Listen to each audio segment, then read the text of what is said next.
There's a familiar psychological paradox that many people face as they grow older. We long for peace, yet we're afraid to let go. We're exhausted from holding on to so many things that no longer serve us. Old roles, expectations, beliefs that once kept us grounded. But when we think about releasing them, we feel unsteady, empty, as if we're losing a part of who we are.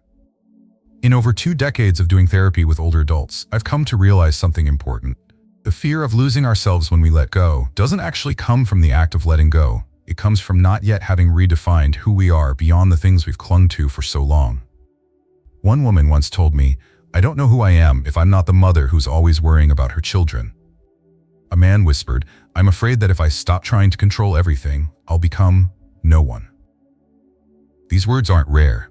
They reflect a deeper fear. If I let go of what's familiar, will there be anything left of me? And it's at that exact intersection between surrender and self-identity where many people find themselves stuck. In today's video, I want to walk with you through 5 things we, especially those of us in our 60s, 70s, and beyond, often hold on to for far too long, even when our hearts are tired. Not to pressure you into letting them go immediately, but to help you better understand what's really holding you back and how to release it gently without losing yourself in the process. Because letting go, when done with care, doesn't make you less. It makes you lighter, clearer, and more fully alive in the deepest part of who you are. If you've ever felt yourself wrestling with these emotions, please stay. This video doesn't offer rigid advice. It's a soft map, a guide you can hold loosely, choosing your own way forward. And maybe, just maybe, at the end of that path of letting go, you'll meet yourself again, more whole than ever before. If you're enjoying this content, comment 1 below to let me know you're here. If not, comment 0, and I'll work harder to bring you even better content. Now, let's start it. 1. Let go of the expectation that others should understand you. One of the most delicate wounds I often see in people as they grow older is the quiet sorrow of no longer feeling understood. It's not loneliness in the usual sense, not the lack of people around, but rather the sense of still being surrounded by children, friends, loved ones, yet feeling as though no one truly sees what you're carrying inside. That feeling doesn't come all at once. It builds slowly, bit by bit, through moments when you're interrupted while sharing a story, through distracted eyes when you try to express something meaningful, through the awkward silence of someone who doesn't know how to respond to your deeper emotions. Many people in their 60s or 70s confess that they feel like they're fading. No one asks thoughtful questions anymore. No one waits for a long answer. They tell stories. No one really listens. They're in pain, but people dismiss it as just aging. And the saddest part is, they still hope. They still long for just one person, just one, who might understand without needing everything spelled out. That hope, as human and tender as it is often the beginning of so much disappointment. Because children grow up in a different era. A spouse, if still present, may no longer be the young partner who once held you while you cried quietly in the kitchen. Old friends, extended family, they all have their own pace, their own worlds. And if we keep expecting others to just understand us the way they once did, we'll keep feeling let down, sometimes hurt, sometimes angry, and sometimes forgotten. I once worked with a 72-year-old woman who told me, "I don't talk to my daughter about anything anymore. She loves me, I know that. But every time I share something, she laughs and says, 'Oh mom, it's nothing.'" And then she went quiet. She said, "I know she means well, but after a few times, I started to feel like I didn't matter." That story is all too familiar. Not a tragedy, but a quiet, everyday truth for so many elders who slowly withdraw because they feel no one really wants to understand them anymore. But here's something I often emphasize in therapy. The pain doesn't come from others not understanding us. It comes from believing that unless they do, we're not allowed to feel okay. And this is exactly where we can begin to let go, gently and with awareness. Letting go of the expectation that others must understand us doesn't mean closing off or withdrawing. It simply means that you stop depending on their responses to feel worthy. You can learn to turn inward, to name your emotions gently, and to share them as an invitation, not as a test of love. Instead of waiting for someone to understand you without words, you can choose to speak more clearly, more kindly, and accept that they might not fully grasp what you mean. But if you've spoken from an open heart, that's enough. And if no one else truly understands, then you, yourself, can become your first, most loyal, and most compassionate companion. Letting go of this expectation is a profound shift.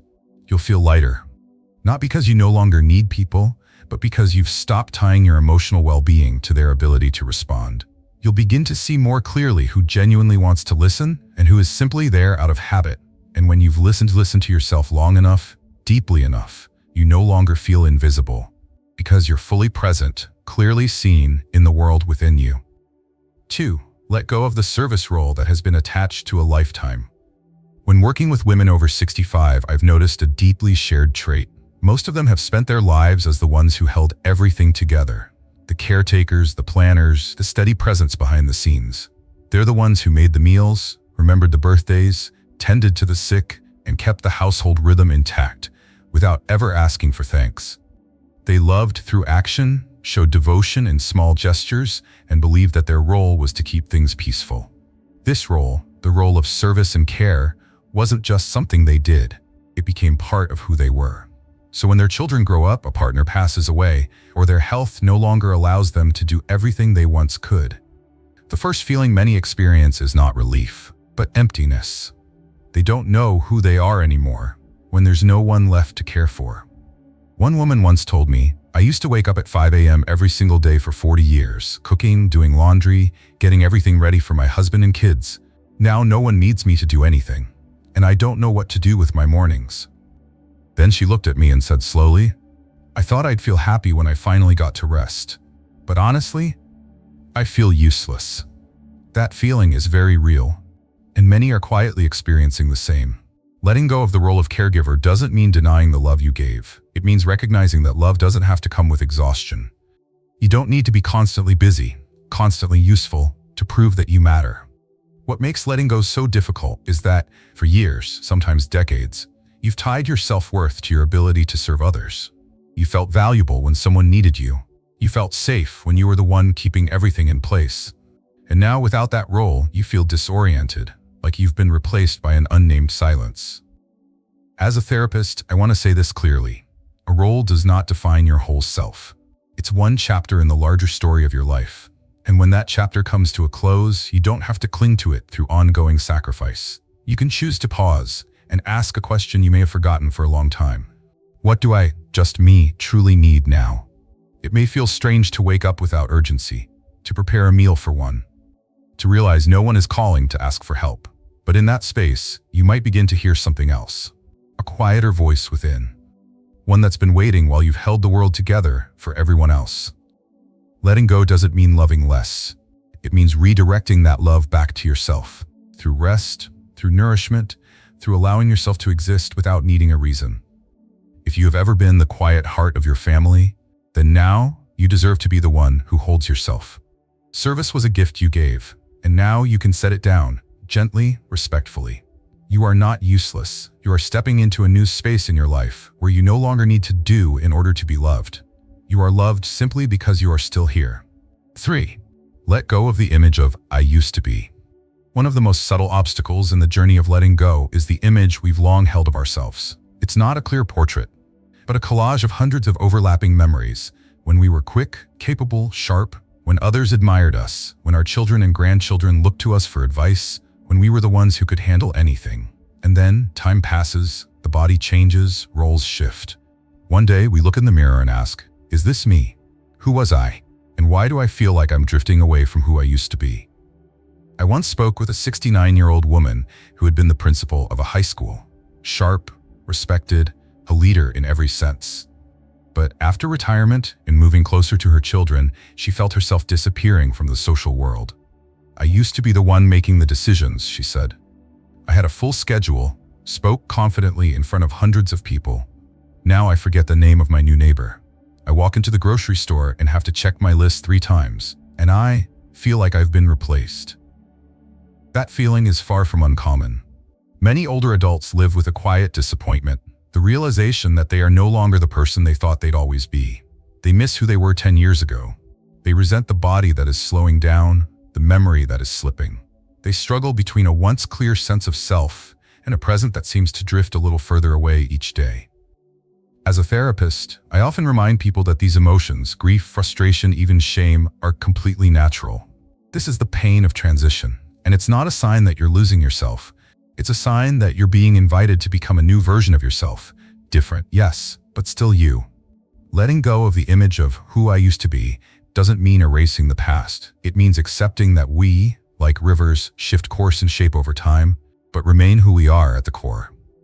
You were strong, and now you may be soft. You were decisive, and now you may be still. You once led, and now you may watch with wisdom. Every phase has its own beauty if you stop comparing. Often, what holds us in sadness isn't the present itself, but the expectation that we should still be the person we once were. But you don't need to go back. You don't need to become who you were. You only need to continue, heart still beating, insights growing deeper, and kindness expanding toward yourself. Letting go of that old image doesn't mean you lose your worth. It means you allow yourself to redefine it, in a rhythm that's slower, softer, but no less profound. Because sometimes it's only when we are no longer someone in the eyes of others that we begin to fully be ourselves, in the freedom of no longer needing to prove anything. 4. Let go of the uncontrollable. One of the most common human responses to helplessness is trying to control more, especially as we grow older. When the body begins to change, roles in the family shift, and relationships feel less certain, we often cling to whatever is left in our grasp to create a sense of safety. But here's the paradox. The more we try to control things beyond our reach, the more tension we create in our minds, and the more unsettled our hearts become. I once worked with a 75-year-old woman who struggled with chronic insomnia because she was constantly worried that her adult son wasn't eating well or working too hard. Every evening she would call to remind him about his schedule, his meals, even the weather forecast so she could tell him to take a raincoat. But her son, nearly 50 years old, rarely followed her advice. Her heartbreak didn't come from having an ungrateful child, but from no longer being the one who could manage everything. The loss of that role, feeling like her presence no longer made a difference, left her feeling small and left behind. Does that story sound familiar? Because somewhere in each of us is the same sense of powerlessness. Not being able to control our own health, not being able to change a loved one's behavior, not being able to save a once close relationship, not being able to stop aging, distance, or even the silence that comes with time. And that is exactly where we must learn the art of letting go, of the things we cannot control.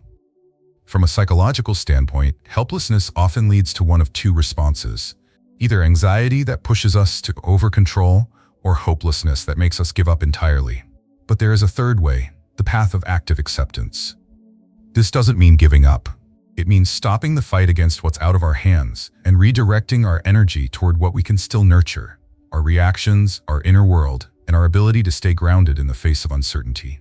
One simple exercise I often offer older clients is this. Whenever you feel overwhelmed by worry, ask yourself 3 questions. Is this within my control? Is there something practical I can do to help? And if not, can I let this go and still keep my inner peace?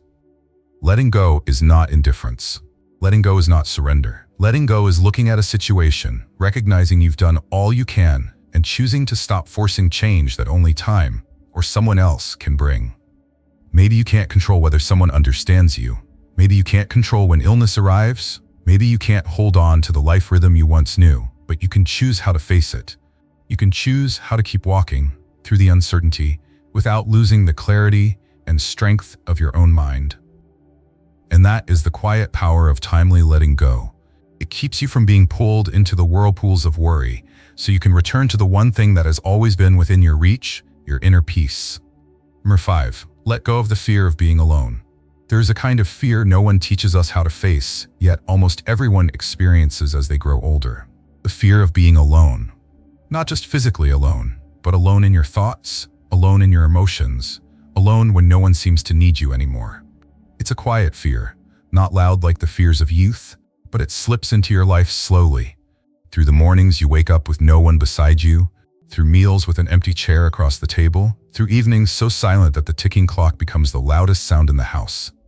In therapy, this fear rarely shows up directly. It hides behind questions like, if I died, who would notice first? Or, if I fall, who will help me up? But beneath these physical concerns lies something deeper. The fear of no longer being witnessed, of no one seeing your small joys, your quiet sadness, or simply the fact that you're still here, still living day after day. I once worked with an elderly woman who lived alone after her husband passed away. She wasn't depressed, she ate well, exercised, called her grandchildren, but when I asked, what's the hardest part? She paused before saying, I feel like I've become invisible. Each day passes and I'm still here, but no one really sees that I'm alive. That is existential loneliness, deeper than the absence of company. So how do we begin to let go of that fear? First, we must understand that being alone is not the same as being lonely. Loneliness is the feeling of being disconnected from meaning. But being alone, if approached with the right mindset, can become a sacred space, an invitation to reconnect with the self you may have neglected during the busyness of younger years. When we were younger, life was too noisy to hear our own voice. But now, in the quiet, we're being called back to it. Letting go of the fear of being alone doesn't mean giving up on love or connection. It means learning to love yourself so fully that the presence of others is no longer required for you to feel whole.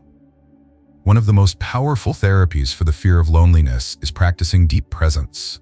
This can begin with small acts, drinking tea without turning on the TV, listening to music with your eyes closed, writing down your feelings at the end of the day as if you're speaking to your dearest friend, yourself. When you learn to be present with yourself, you realize that your own presence is just as meaningful as anyone else's. Instead of fearing quiet days, you can learn to fill them with kindness through gentle routines, healthy rituals, and the recognition that you don't need someone else to see you in order to show up fully. Letting go of the fear of being alone is a process, but it doesn't make you cold or disconnected. In fact, it's only when you're no longer haunted by the need to have someone beside you that you can enter the most important relationship of all, the one with yourself. And in that space, you are never left behind.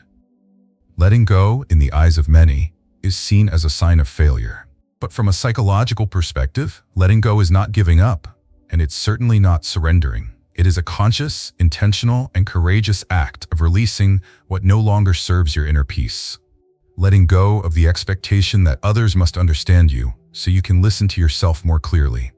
Letting go of the role of caregiver so you can allow yourself to exist without needing a reason. Letting go of who you used to be so you can step into the truest version of who you are now. Letting go of what you can't control so you can reclaim the power that's always been within. And letting go of the fear of being alone so you can realize you've never truly left yourself. None of these things happen in a day. Letting go is a journey. But here's the beautiful part. With every small release made at the right time, you become a little lighter and a little clearer about who you truly are. Not to become someone new, but to return more deeply to the self that time cannot erase. If this video has opened something in you, a thought, a feeling, or even just a moment of pause, I hope you'll keep it with you. Because that may be the beginning of a new way to live. One not weighed down by the past, not clinging to old roles, not afraid of change, but rooted in a kind of freedom that only comes from within. If this message spoke to you, please take a moment to click like. It helps others discover it too. And if you want more conversations like this, about emotional well-being, aging with peace, and the gentle art of living deeply, subscribe to this channel so you never miss a new video. If you know someone, a sister, a friend, a mother, who may quietly need this message, feel free to share it with them. Sometimes all it takes is one voice, one sentence, to remind someone they are not alone. Thank you for staying with me until the very end. I wish you the strength to let go and the love to stay true to yourself through it all.